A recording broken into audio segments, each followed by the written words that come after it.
guys, thanks for joining us on Family Life today here on YouTube. Make sure you subscribe. You don't want to miss any episodes, so hit the little bell and you'll get notifications and you won't miss anything. And if this encourages you, like it and share it with your friends. Yeah, share it with your friends. Yeah, welcome to Family Life today. I walk to the back of the minivan and I open the back. I'm leaning in to lower the spare down so we can get it from under the car. And this girl driving down the road, going 50 miles an hour, changing radio stations, doesn't see the cars on the side of the road or anything, hits the back of the minivan at 50 miles an hour, never hits her brakes, with me standing behind the minivan.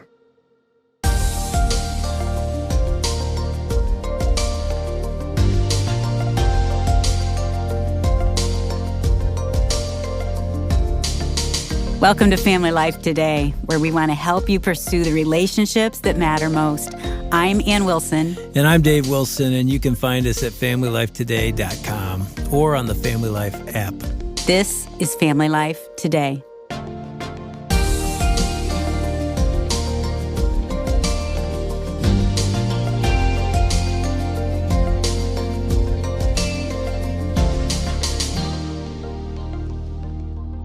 So I'm excited today. I am too. We have in the studio somebody that's known us so long. They knew us when I had hair.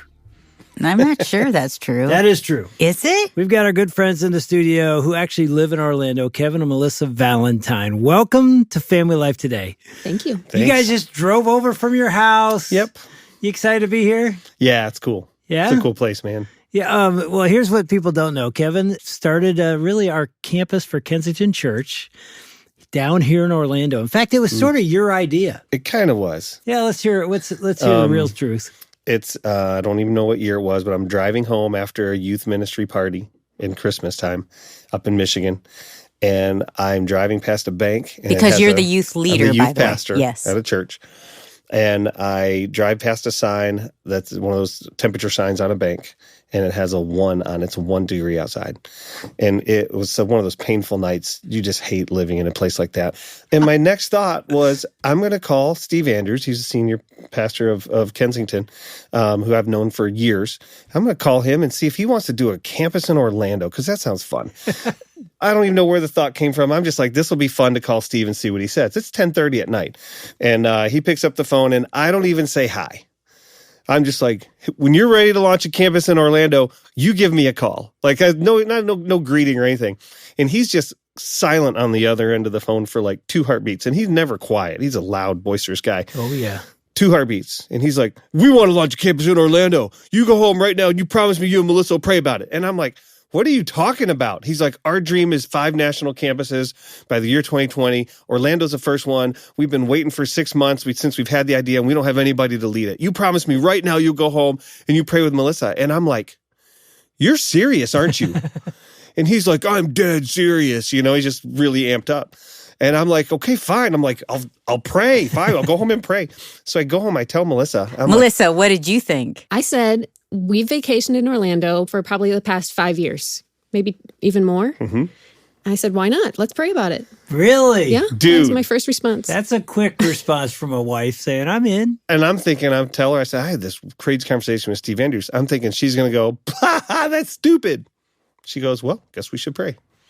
Godly things happen when it's 1 degree in Michigan.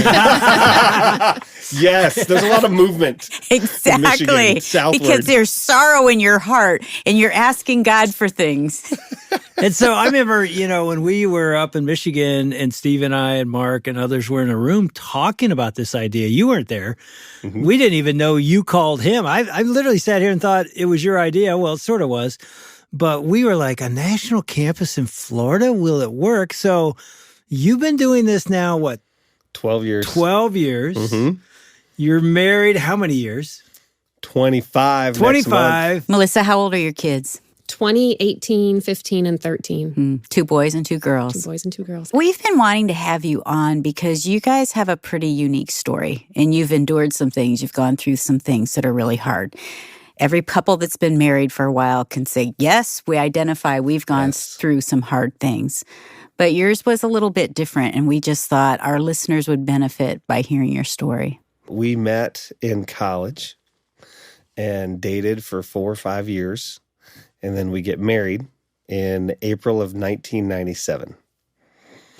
I had just finished a really great college golf career at Oakland University, and I wanted to go play professionally and give it a shot. It's hard to make it out there, but I had a good enough game, and God just really let us know that he had different plans for me and for her. And so I kind of jumped into ministry, but always still in the back of my mind said, I still want to give it a shot.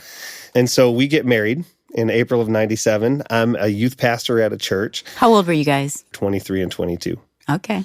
So roll to the end of that year. It's December 1997, December 15th. And I am at our youth ministry Christmas party.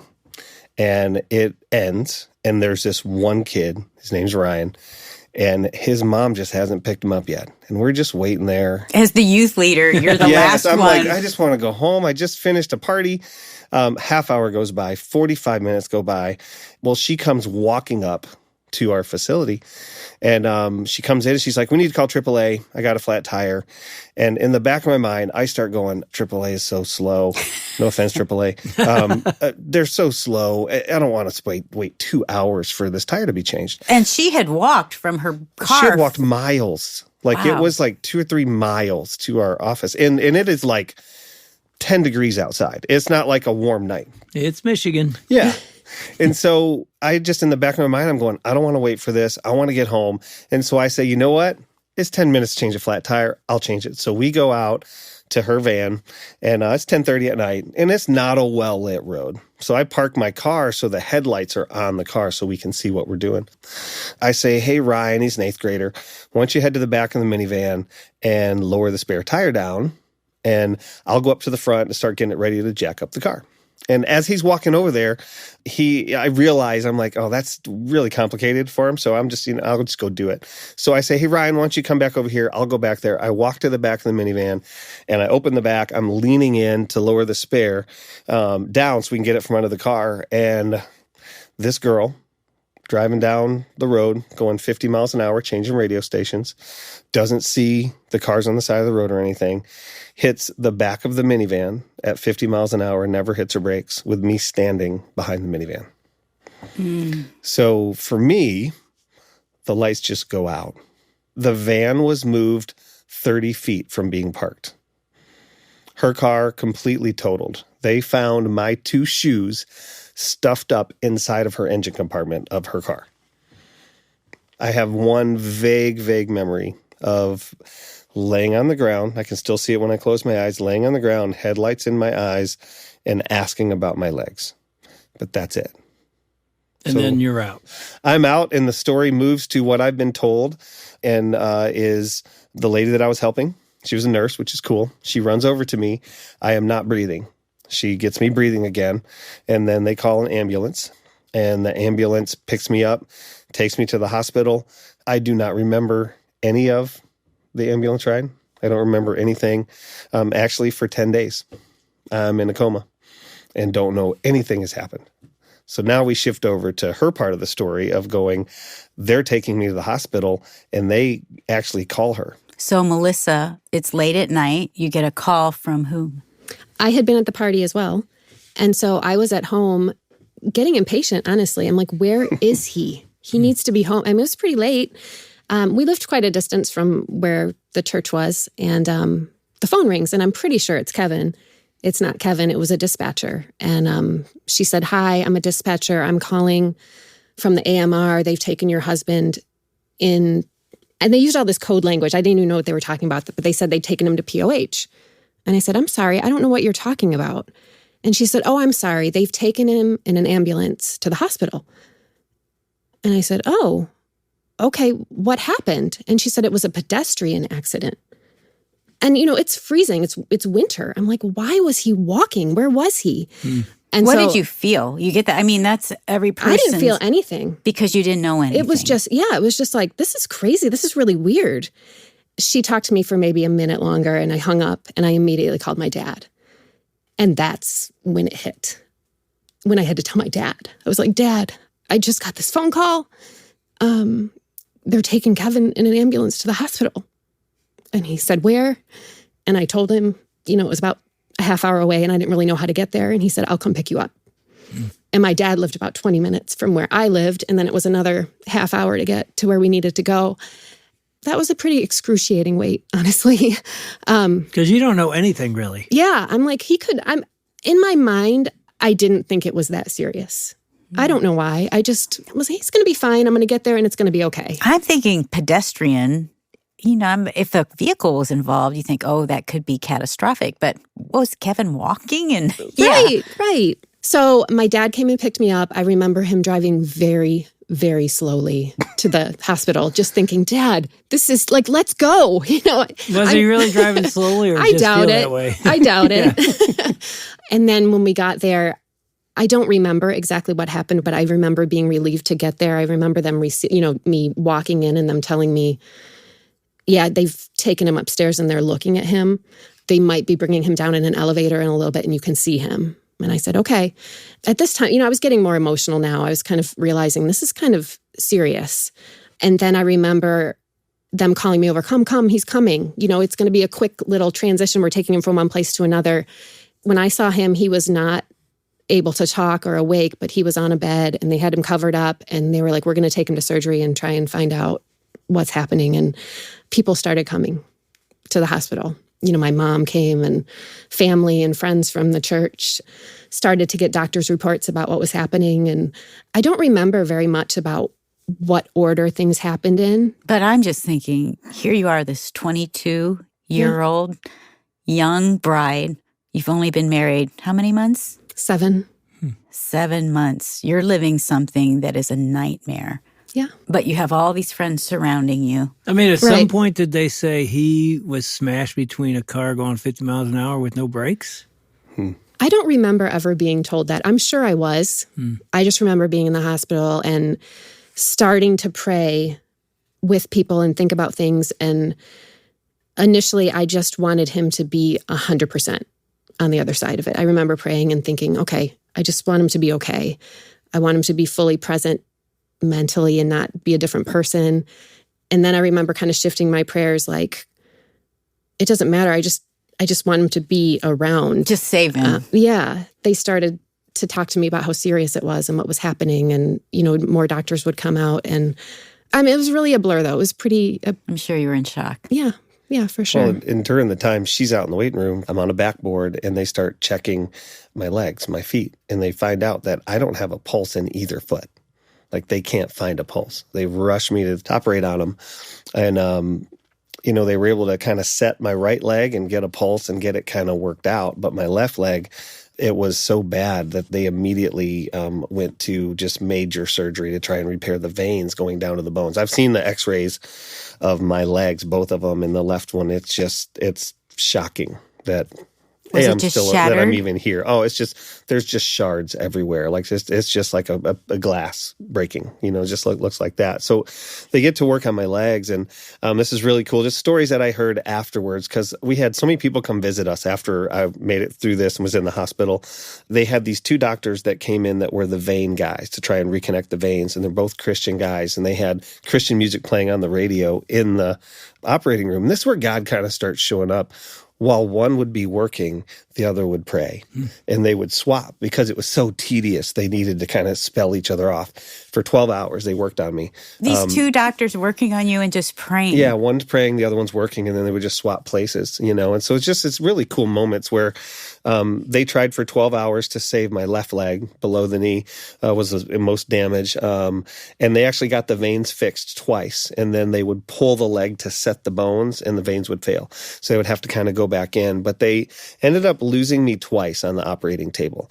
I went into some condition. You doctors out there will know. It's called DIC. Back then, your blood basically turns to Kool-Aid, stops clotting. At the time, when you hit that condition, from what the doctors told me, it was 50% of the time fatal. Like they couldn't get you back. So I hit it twice. They got me back both times. And then in the middle of that, they have to call Melissa for permission to amputate my leg. Oh, Melissa. Yeah. I had gone home actually to sleep or to try and rest and just be away from people, I think. I got a phone call from the doctor and he said, he basically made the decision very easy. He said, it's his leg or his life. do you give me permission to do this? And I was like, absolutely. Like, I'm so thankful that God made that decision that easy from day one, from moment one. He said, do you give permission? And I was like, absolutely.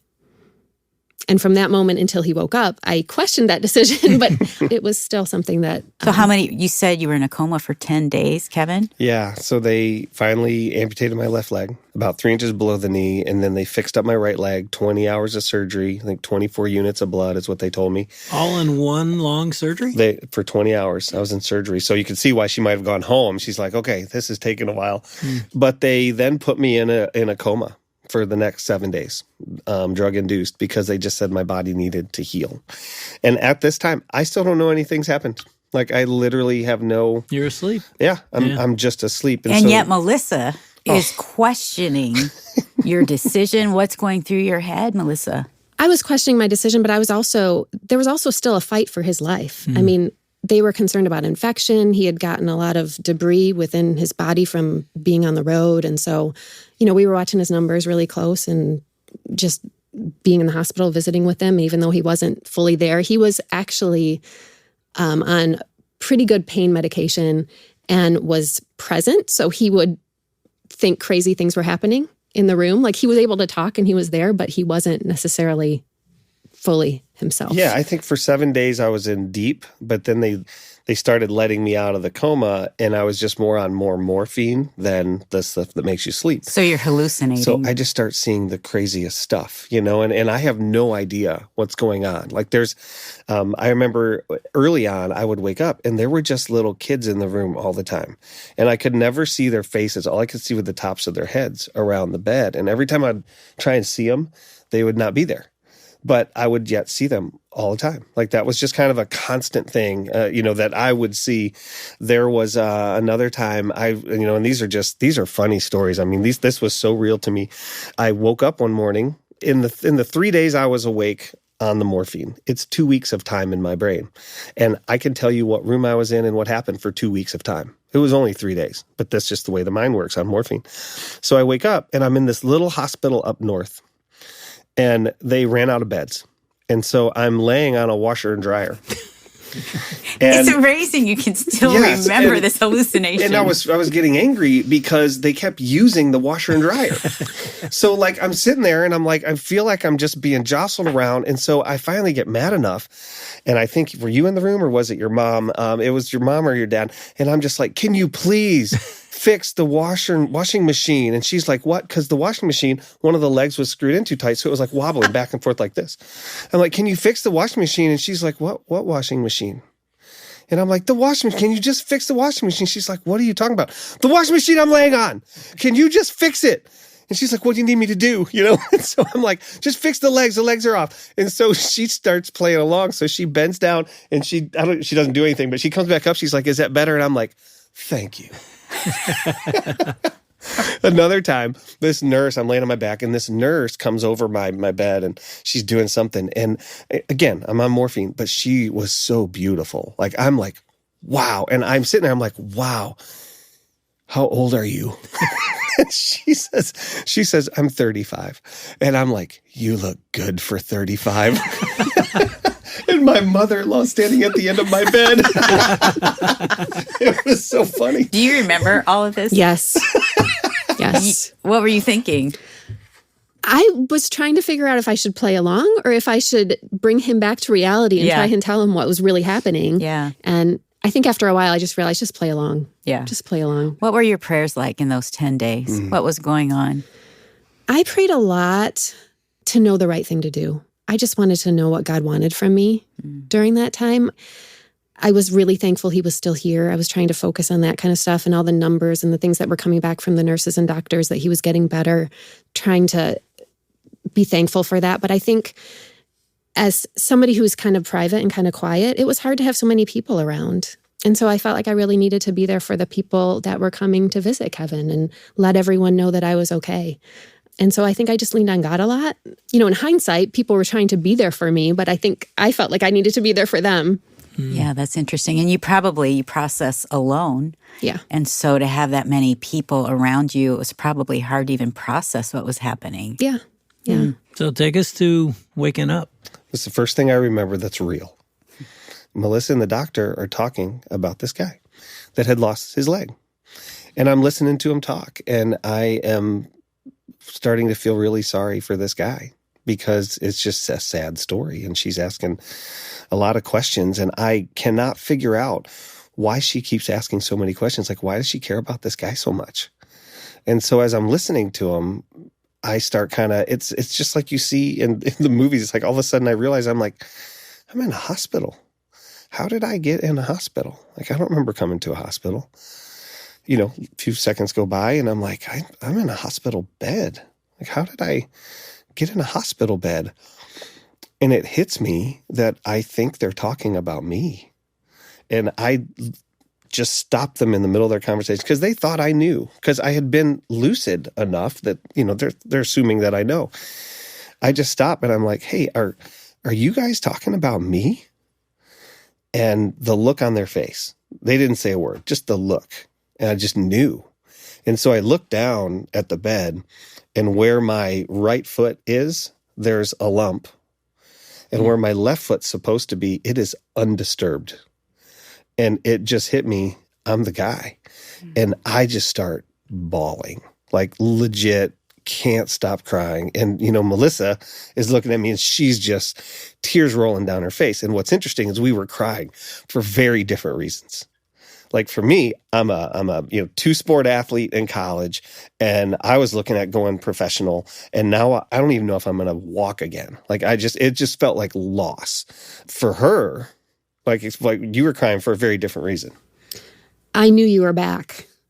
I knew he was Kevin still. You know, the part that made him Kevin was still there. And so I was happy, but I was also nervous for his reaction.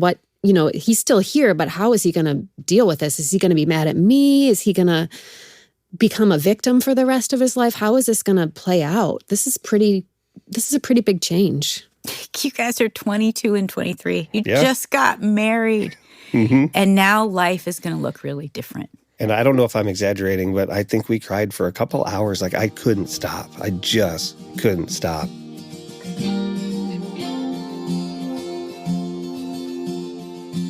You're listening to Dave and Ann Wilson with Melissa and Kevin Valentine on Family Life Today. We'll hear how they're able to not be bitter, but actually thankful for their trials in just a minute. But first, speaking of thankful, happy Thanksgiving. You know, today is an important day, but tomorrow we immediately start thinking about the Christmas season. Well, we at Family Life have made Christmas shopping this year easier than ever by creating a list of our 12 favorite gift ideas. All of them are up to 60% off through November 28th, including the Weekend to Remember gift card for 50% off. Each of these items will truly allow you to invest in the lives of your loved ones this Christmas season. But we're especially excited to offer the 50% off Weekend to Remember gift card because, let's talk truth, you're around family right now and it can be difficult, and we realize that very easily, and marriage takes work. You can ask your parents, ask your pastor, ask any couple you know. Great marriages don't just happen. And at Family Life's Weekend to Remember Marriage Getaway, couples really get the time and opportunity to intentionally grow with one another. These Weekend to Remember getaways are happening all over the country, so bless someone you love with a Weekend to Remember gift card or other gift from the Family Life Christmas gift guide by visiting FamilyLifeToday.com. Okay, here's Kevin and how he's able to be thankful even for his trials.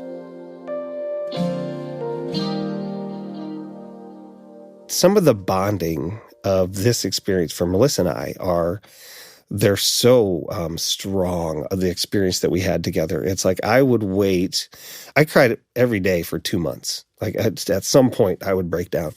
But what ended up happening is she would go home at night and I would hold in all of the tears until she came. And literally the moment she would step in the door, and we would cry together. And it was like that for about 2 months because we just grieved together. Like and you needed each other? Oh yeah. Like, you know, and I'm like, I held on because I didn't want to be, you know, I didn't know what to do with the feelings, but when we were together and we would cry together, I wasn't alone, and we were kind of going through it together. And those were like, it's crazy. Some of our best memories are of those 2 or 3 months where we were completely dependent on each other. And it's like, we just worked through the hardest parts as a team. You know, did you feel that closeness, Melissa? Melissa? Oh, absolutely. I think that was the hardest part of the first 10 days was when something that traumatic happens to you and your best friend isn't around. I kept waiting for Kevin to come to the hospital. Like, why isn't Kevin here to help me through this? He was the one that was hurt, obviously. He couldn't be there, but, you know, you realize that you need each other and that you want to be there for each other. Now, coming up tomorrow on Family Life Today, Dave and Ann Wilson continue the story with Kevin and Melissa Valentine on how Kevin found strength and created a new dream. That's tomorrow. On behalf of Dave and Ann Wilson, I'm Shelby Abbott. We'll see you back next time for another edition of Family Life Today.